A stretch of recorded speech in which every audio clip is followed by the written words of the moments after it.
Cuando el último tren de la línea férrea abandonada emitió su silbido melancólico por última vez en 15 años, llevando en sus vagones polvorientos no solo pasajeros olvidados por el progreso, sino también los sueños resucitados de toda una ciudad, Miguel Santos supo que su silenciosa batalla contra el tiempo y la avaricia había valido cada lágrima derramada en secreto. Pero para entender cómo un simple maquinista jubilado de 62 años logró hacer resurgir de las cenizas un ferrocarril condenado a muerte, hay que retroceder en el tiempo hasta aquella gélida mañana de marzo cuando todo comenzó. 6 meses antes, Miguel caminaba por la estación abandonada de San Benito del Valle como hacía todas las mañanas desde hacía 3 años desde que se jubiló. Era un ritual que su hija consideraba una obsesión morbosa, pero que para él representaba una forma de mantener viva la memoria de los tiempos en que aquel lugar palpitaba de vida. El eco de sus pasos resonaba por los corredores vacíos, donde antaño resonaban voces apresuradas, risas de niños y el constante traqueteo de las ruedas sobre los rieles. La estación había sido desactivada hace 15 años, cuando la empresa ferroviaria decidió que ya no era rentable mantener la línea que conectaba San Benito del Valle con las ciudades vecinas. Con ello, la ciudad de 8,000 habitantes quedó aislada, dependiendo solo de los precarios caminos de tierra que se volvían intransitables durante las lluvias. El comercio local decayó, los jóvenes emigraron a los centros urbanos, y lo que quedó fue una comunidad envejecida, resignada al olvido. Aquella mañana en particular, Miguel encontró algo diferente. Sentado en el banco de la plataforma principal, había un hombre con un traje impecable, sosteniendo un maletín de cuero y mirando a su alrededor con el desprecio apenas disimulado de quien considera todo aquello una pérdida de tiempo. A su lado, una mujer de mediana edad tomaba notas en una tableta, ignorando completamente la melancólica belleza del lugar. «Usted debe ser el tal maquinista jubilado», dijo el hombre, levantándose con una sonrisa que no llegaba a sus ojos. «Soy Roberto Méndez, de la constructora Horizonte Nuevo, y esta es la arquitecta Sandra Oliveira». Miguel asintió cautelosamente. Había oído rumores en la ciudad sobre una empresa interesada en comprar los terrenos del antiguo ferrocarril, pero nunca imaginó que alguien vendría personalmente. «Señor Miguel, seré directo», continuó Roberto, ajustándose la corbata. «Hemos comprado los derechos sobre esta propiedad. Vamos a construir aquí un centro comercial moderno, con cine, patio de comidas, tiendas de lujo. Será el mayor emprendimiento de la región». El corazón de Miguel se hundió. «¿Y el ferrocarril?» «Bueno, señor Miguel», rió Sandra, sin levantar la vista de la tableta. «Esta chatarra oxidada no sirve para nada. Los rieles serán retirados, obviamente. El progreso no espera por sentimentalismos». «¿Sentimentalismos?» Miguel sintió la sangre subirle a la cabeza. «Este ferrocarril conectó familias por generaciones. Fue por estos rieles que mi esposa vino para acá cuando nos casamos. Fue en este tren que llevé a mi hija al médico a la capital cuando era pequeña. Ustedes no tienen idea de lo que están destruyendo». Roberto rió con condescendencia. «Comprendo su nostalgia, señor Miguel, pero esto aquí es pasado. La gente hoy quiere comodidad, modernidad. No van a echar de menos un ferrocarril obsoleto». Miguel miró a su alrededor, viendo con los ojos de la memoria los vagones llenos de trabajadores volviendo a casa, las familias haciendo picnics en la plataforma los domingos, los enamorados despidiéndose en las escaleras de la estación. ¿Cómo explicar a aquellas personas que allí no había solo hierro y concreto, sino el alma de una comunidad? «¿Ustedes están seguros de que la población apoya este proyecto?», preguntó Miguel, intentando mantener la voz firme. «Hemos hecho una encuesta», respondió Sandra, finalmente mirándolo. «El 80% de los entrevistados aprueban la idea del centro comercial. La gente quiere empleos, quiere desarrollo». Miguel sabía que no serviría de nada discutir. Aquellas personas ya habían tomado su decisión, y argumentos sentimentales no cambiarían contratos firmados y proyectos aprobados. Pero mientras caminaba de vuelta a casa, una idea comenzó a germinar en su mente. Si no podía impedir la demolición con palabras, tal vez podría hacerlo de otra forma. Esa noche Miguel apenas pudo dormir. Se quedó sentado en el porche de su sencilla casa, mirando el cielo estrellado y recordando las historias que su abuelo contaba sobre los primeros trenes que llegaron a la región. Su abuelo había sido uno de los obreros que construyó esa línea férrea,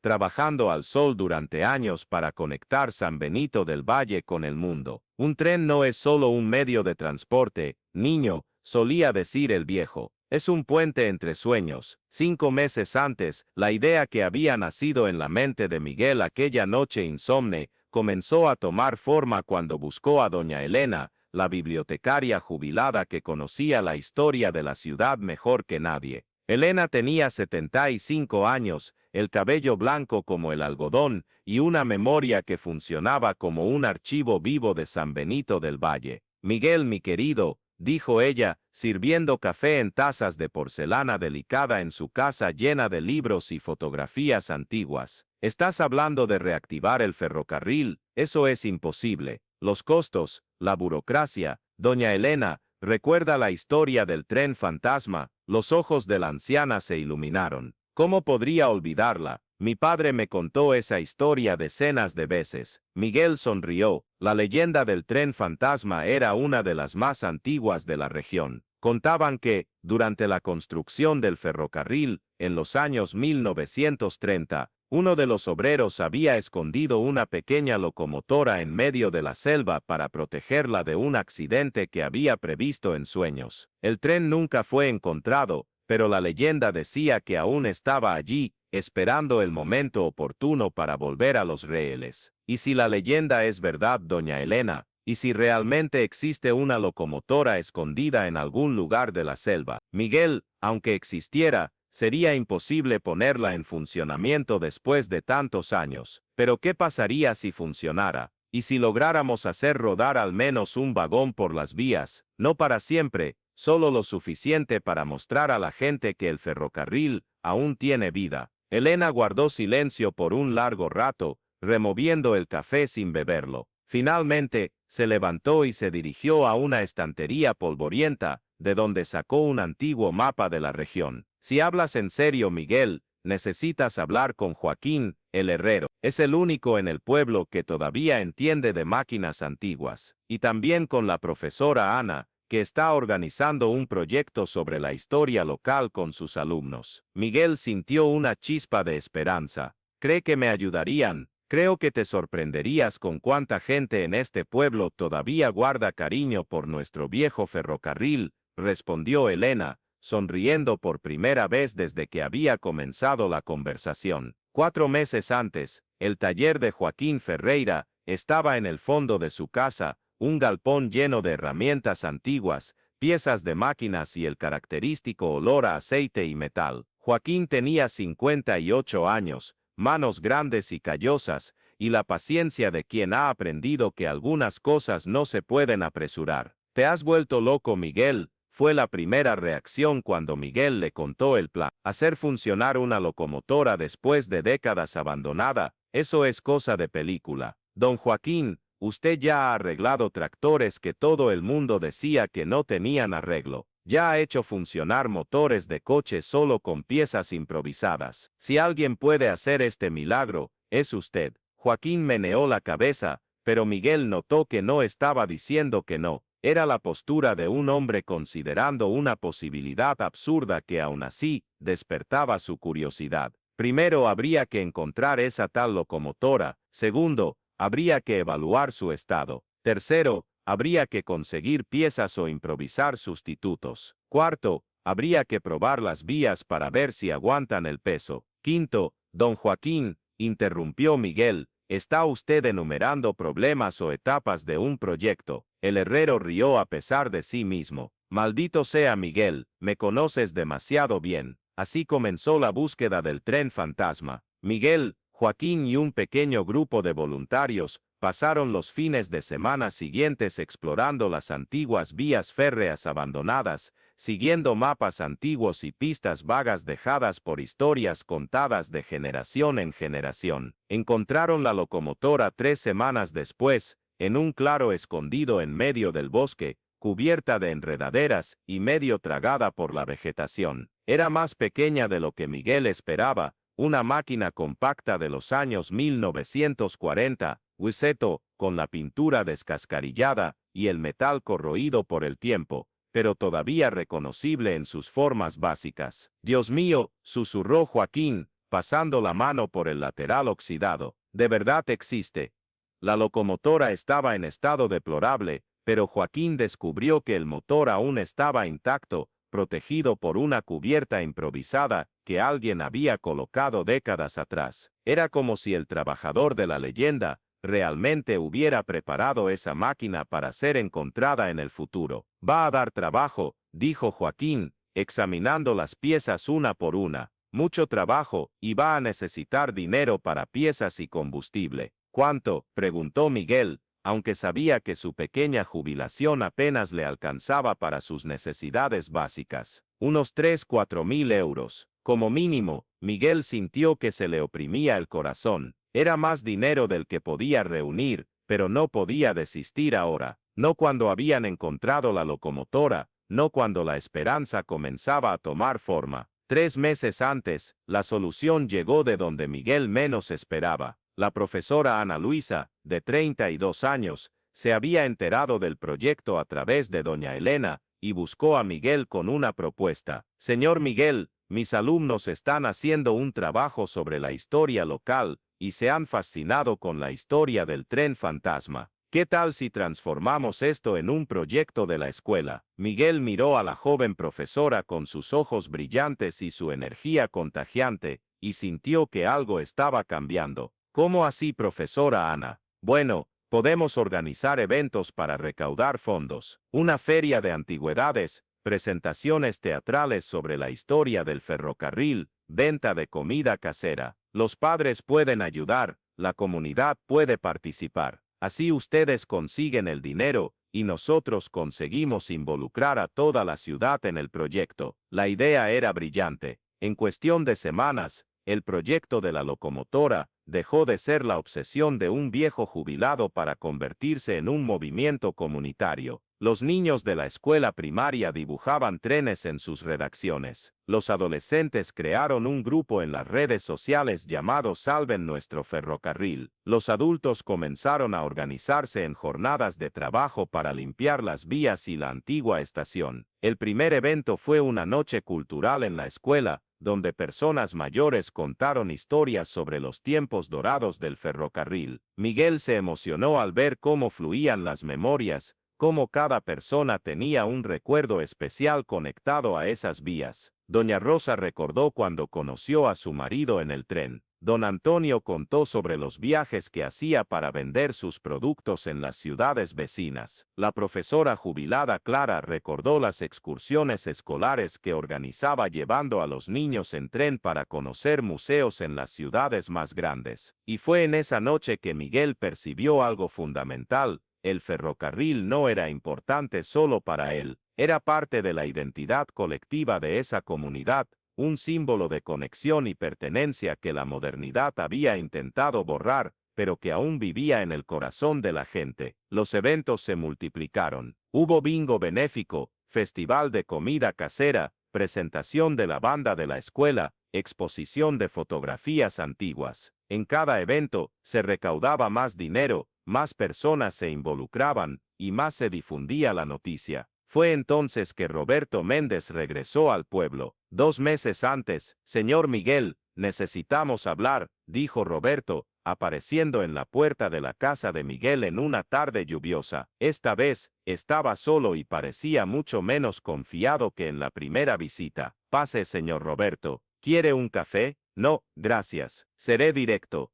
He sabido que están intentando reactivar el ferrocarril. Necesito que entienda que esto es una pérdida de tiempo. El centro comercial se construirá, los contratos ya están firmados». Miguel se sirvió café, tomó un sorbo y miró al empresario con tranquilidad. «Nadie está intentando impedir su centro comercial, señor Roberto. Solo queremos mostrar que el ferrocarril aún tiene valor para esta comunidad. El valor sentimental no paga las cuentas, señor Miguel. No genera empleos. La gente necesita ser práctica. Y usted ya le ha preguntado a la gente lo que realmente quiere». Roberto rió con nerviosismo. Claro que preguntamos, hemos hecho una encuesta.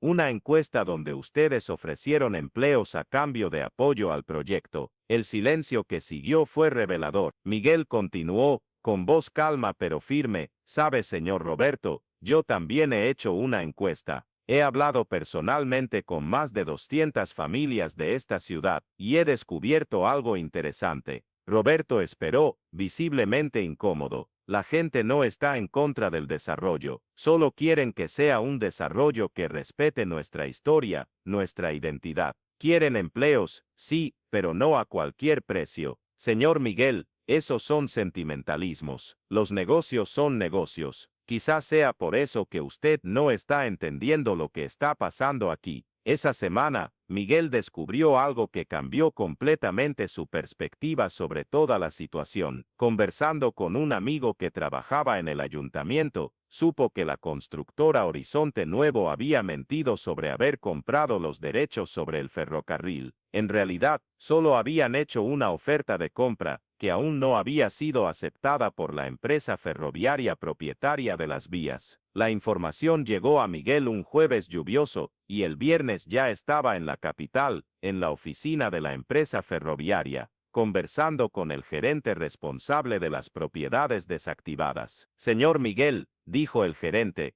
un hombre de 40 años con gafas y aire de quien siempre está demasiado ocupado, «la propuesta de la constructora es muy buena. Quieren pagar al contado, sin complicaciones. ¿Y si yo hiciera una contrapropuesta? Usted, con todo respeto, señor Miguel, usted tiene condiciones de competir con una constructora». Miguel respiró hondo. «No solo, pero represento a una comunidad de 8,000 personas que quieren preservar su historia y reactivar esta línea férrea». El gerente rió. «¿Reactivar? Señor Miguel, eso costaría millones de euros. Inspecciones técnicas, reparaciones en las vías, nuevos trenes, autorizaciones gubernamentales. No estoy hablando de reactivar comercialmente, estoy hablando de un proyecto cultural y turístico. Trenes históricos funcionando en algunos tramos, visitas educativas, preservación del patrimonio». El hombre dejó de reír. «Eso es diferente, sería una especie de museo ferroviario».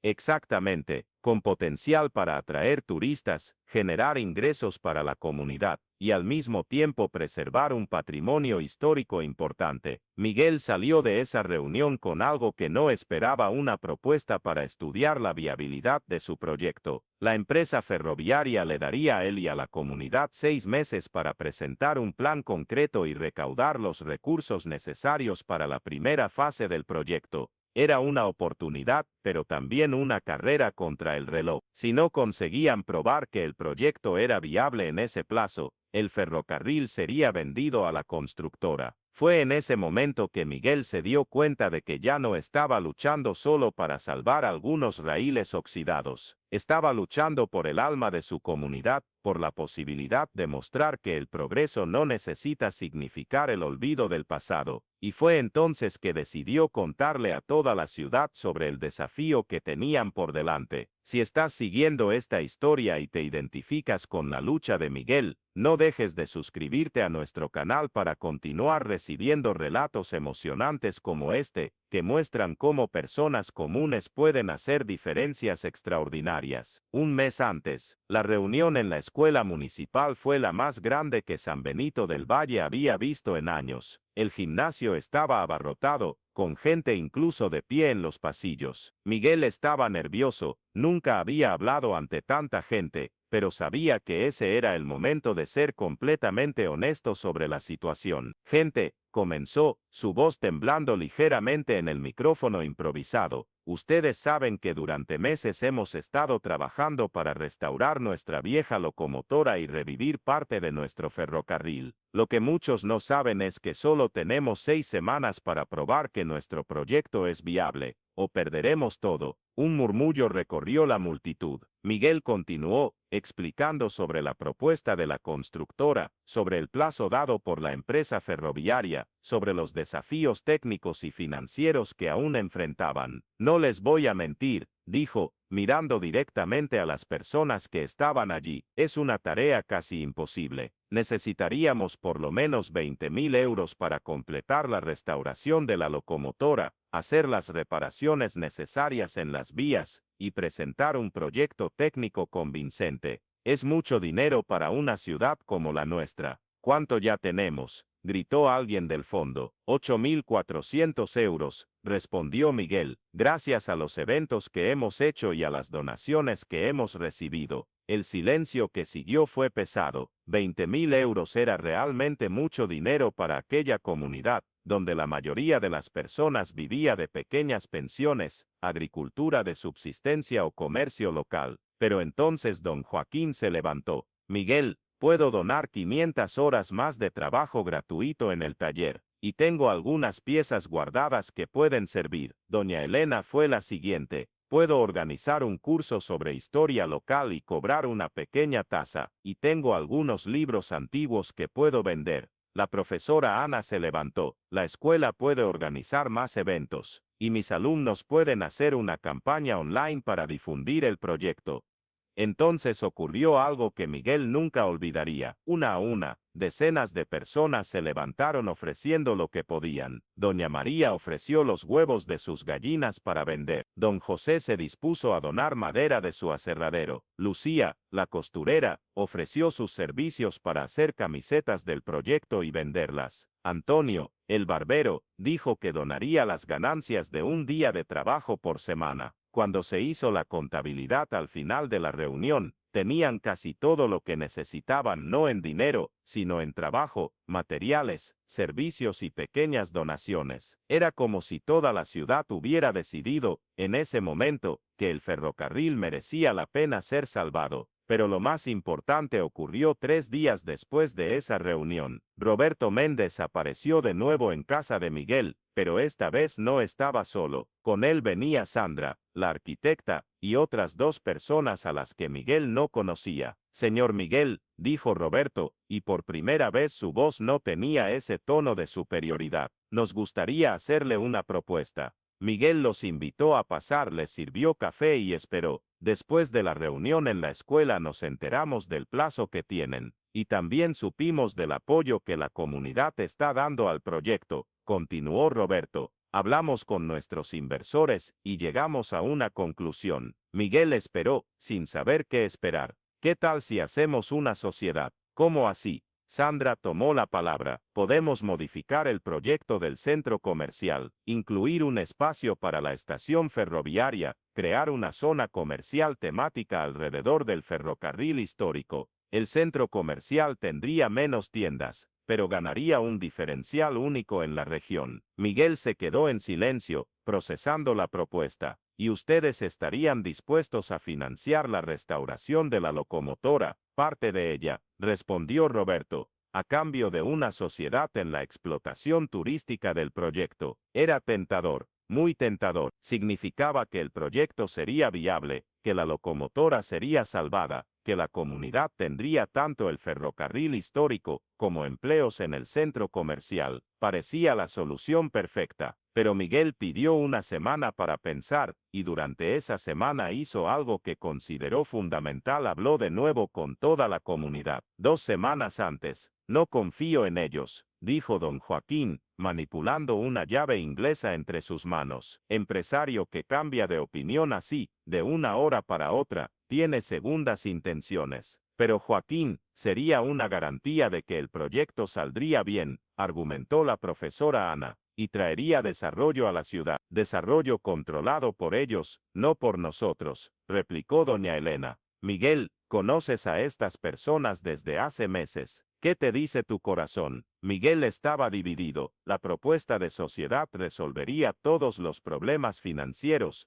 pero algo le molestaba. Tal vez fuera la forma en que Roberto había cambiado completamente de discurso. Tal vez fuera la sensación de que, aceptando la sociedad, estarían entregando el control del proyecto a personas que no compartían los mismos valores. La respuesta vino de una fuente inesperada. Durante una de las últimas sesiones de trabajo en la locomotora, que ya estaba casi lista gracias a los esfuerzos de Joaquín y los voluntarios, una de las niñas que solía acompañar el trabajo hizo una pregunta sencilla. Señor Miguel, si esos empresarios mandan en el ferrocarril, ¿nosotros todavía podremos venir aquí a jugar? La pregunta de la niña tocó el centro de la cuestión. El proyecto había nacido del deseo de la comunidad de preservar su historia y mantener viva una parte importante de su identidad. Si entregaban el control a terceros, incluso con buenas intenciones, seguiría siendo el mismo proyecto. Miguel tomó su decisión esa tarde, buscó a Roberto y rechazó la propuesta de sociedad. Nada personal, señor Roberto, pero este proyecto necesita seguir siendo de la comunidad. Miguel dobló la carta cuidadosamente y la guardó.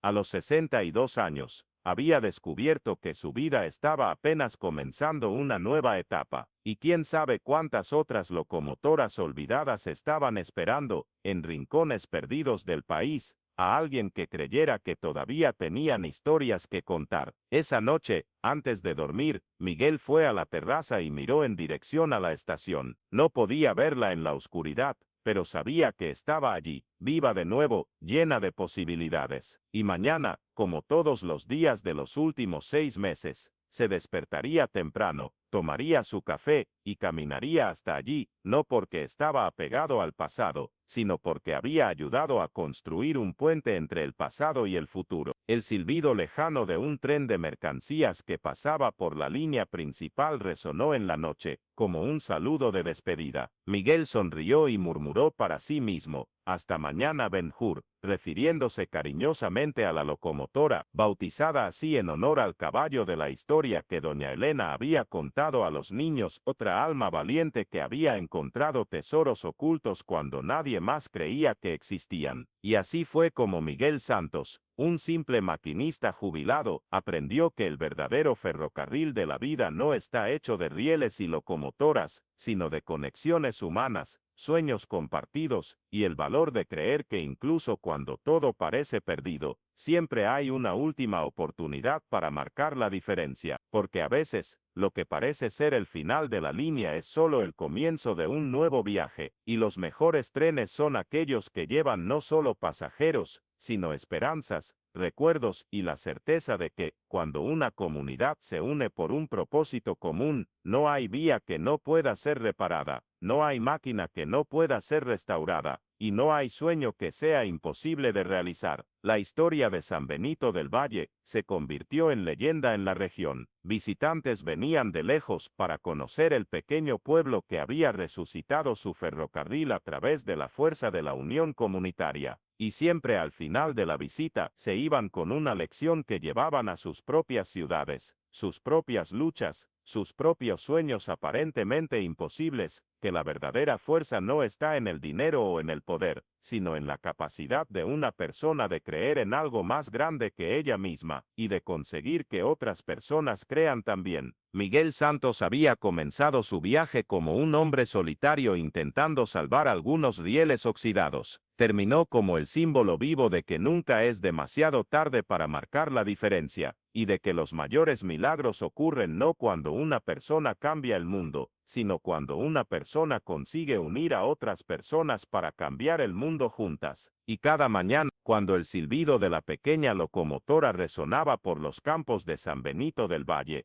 era como si la propia tierra respirase de nuevo, recordando a todos los que habían presenciado esa historia que siempre hay una esperanza, siempre una posibilidad de comenzar de nuevo, siempre un tren esperando para llevarnos de vuelta a casa.